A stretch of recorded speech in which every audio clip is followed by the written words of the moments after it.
Print, email, Facebook, Twitter. More. What's the deal with Nauru backing the disputed territories of South Ossetia and Abkhazia?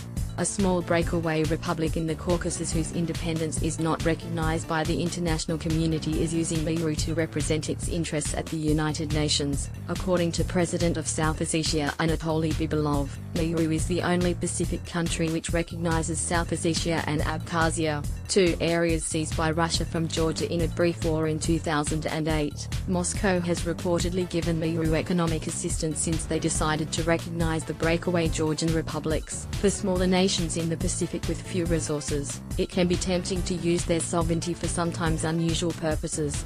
Why would Nauru do this? By recognizing South Ossetia and Abkhazia, Nauru is keeping itself at odds with most of the rest of the world, in particular, making itself ineligible to receive aid from the United States. Despite the international opposition, former Nauru President Sprent Darwido defended the country's stance to the ABC, saying it was not bought with Russian aid.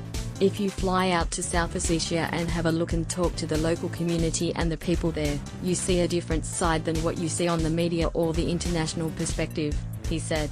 The actual people there are saying they really need independence, that they don't like to be known as Georgians or Russians, and would like to be known as South Ossetians. But observers like Dr. Malachi Kolomatangi, Pacific Director of New Zealand's Massey University, maintain that Nauru does it for the money. They do it for the money, the funding, and the financial assistance that they can get for the recognition, he said. It allows them to perhaps have a voice on the international stage, but it's mainly for economic reasons. So, has Russia essentially purchased Nauru in recognition of the two parts of Georgia it seized? Mr. Darwido would not go that far, but he did say the Russians helped Nauru when the broader international community would not. This is a bit difficult to answer, because Nauru at that time put out a donor roundtable and we sat there for 2 days, he told the ABC. Russia was very happy to say, "We are with your development sustainable strategy and we will contribute to it." That's when Nauru formed a relationship with Russia.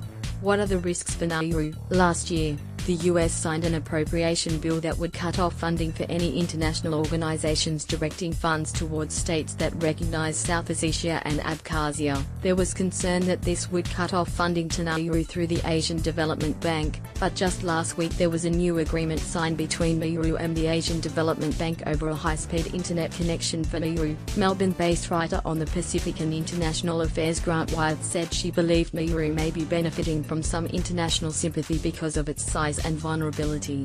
To actually cut Nauru off in this way would be seen as a bit too harsh, Mr. Wyeth told the ABC. I think there has to be recognition in the international community that this is just the way a state like Nauru has to play the game, unfortunately. Especially if, were the detention center to go, this would devastate Nauru's resources.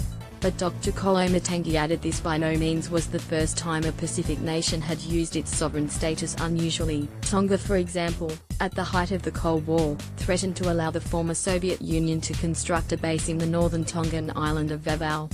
There have been these cyberwar, virtual entities. For example, there was a guy who laid claim to Antarctica, and Rotama in Fiji subscribed to his virtual republic, in exchange for, obviously, money, he said. But Mr. Darwido was adamant his country was supporting South Ossetia and Abkhazia for broader reasons than just financial ones, and remained defiant about the criticism.